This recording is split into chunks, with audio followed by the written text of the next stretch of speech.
Hello, my name is Grace Hong, and this is my third year in BioScience program. Thank you for coming today. I want to start by giving you an idea of how it feels to have a family member who has Alzheimer's disease.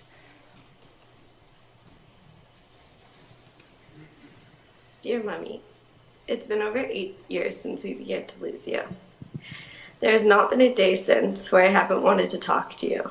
Growing up without you has been really hard, especially since you were my confidant, my one and only Mummy. Dear Dad, it's been 10 years since you got sick and 4 years since you were diagnosed with Alzheimer's disease.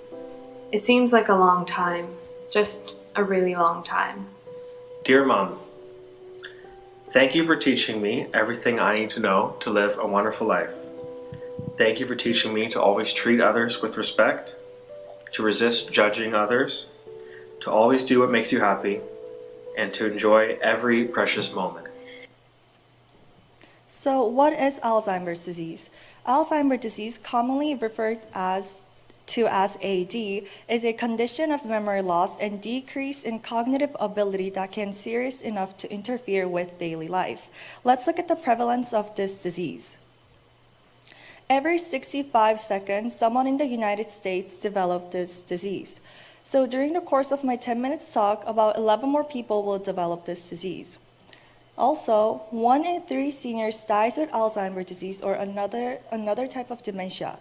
It is currently 6th leading cause of death in the United States, killing more people than even diabetes.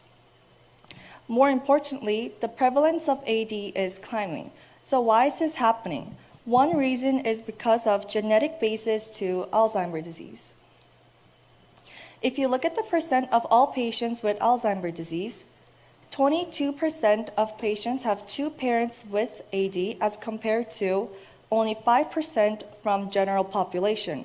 So the risk of developing Alzheimer's disease appears to be higher if you have a strong family history of Alzheimer's disease. So how is this disease diagnosed? A doctor will first ask about the patient's symptoms, including details of memory loss and other current illnesses. For example, high glucose levels seen in diabetes can sometimes be treatable cause of memory issues. Last, the doctor will ask about family history of memory loss disease in order to assess the patient's risk of AD. Next, the patient will undergo a cognitive assessment. Here is one example. The patient will be asked to draw copies of complicated figures such as these. Drawings such as this might indicate AD. The patient will also undergo radiologic testing such as an MRI scan of the brain.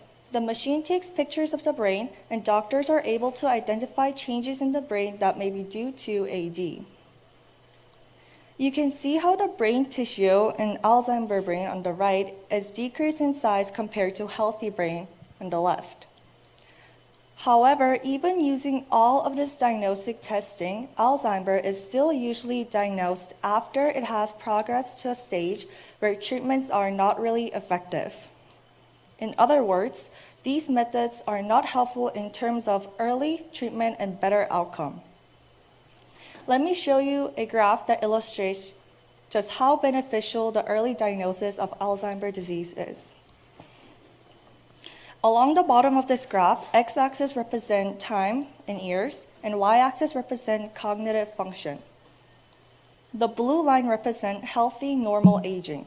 As you can see, healthy people's cognitive function decreases at a slow rate. As compared to people who have dementia, represented by red line, you can see that there is a dramatic decrease in their cognitive function. Most importantly, this is the typical point at which diagnosis of Alzheimer's disease usually takes place. You can see that it is just after the rapid decline in the function has begun. Now, if the disease were diagnosed earlier in the time, which is indicated in green dotted line, then patients would be diagnosed before the rapid decline has started. Then the predicted timeline for cognitive decline would then look more like this. The slower decline will be due in early treatment with medication and intensive therapy. It is clear from this data that early diagnosis is one key to better outcomes for Alzheimer's disease patients. So how can we diagnose Alzheimer's earlier. One way is to look at the part of the brain that is damaged first in Alzheimer's disease patients. And that is hippocampus area, which is located in the deep center of our brain.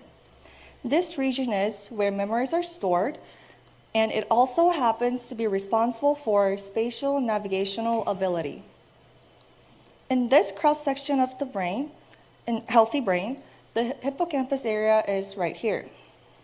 Now in Alzheimer's brain, you can see that degeneration of hippocampal cells that leads not only to memory loss, but also decrease in cognitive ability.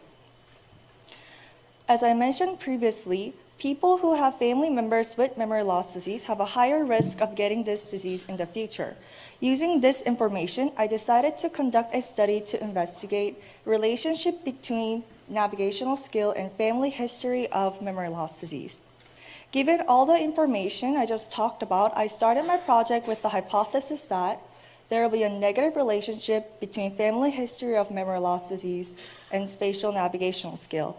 In other words, as number of family members with memory loss disease increases, spatial navigational skill will decrease.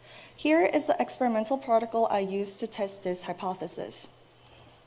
I began with 19 participants, all of whom were adult SSM faculty members.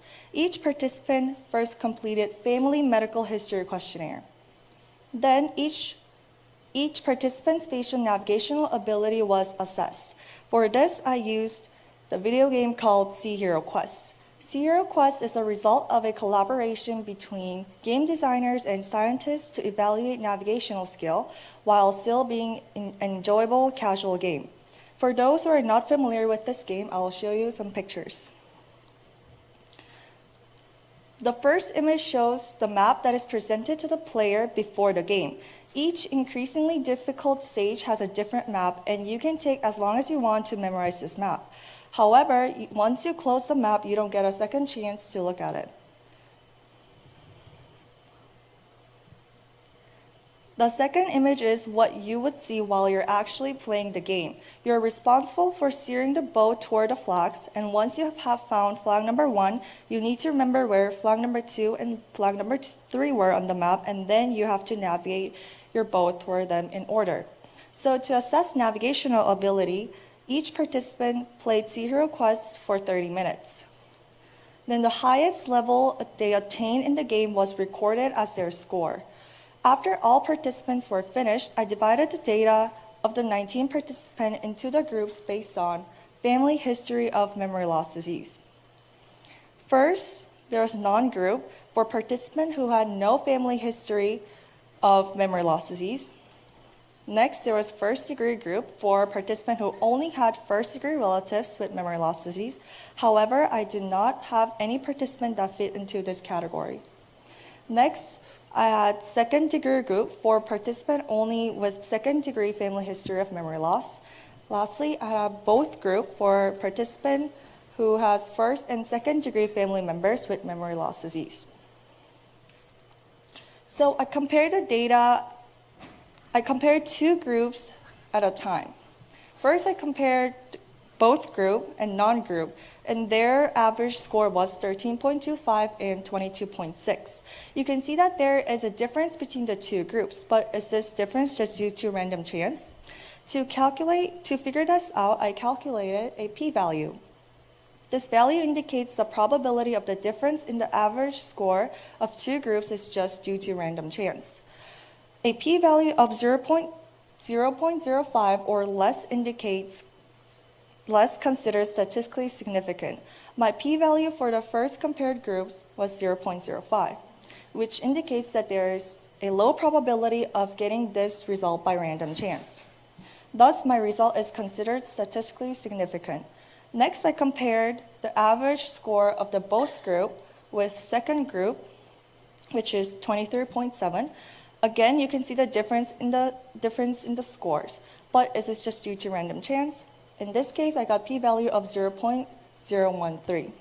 Thus, the difference is statistically significant. From this data, I can conclude that my result supports my hypothesis that there is a negative relationship between score on Sea Hero Quest and family history of memory loss disease. So what can I do with this information? Well, perhaps in the future, something as simple as playing a navigational game could help to provide an early diagnosis for Alzheimer's disease and thereby lead to early treatment and, more importantly, better outcomes. Thank you.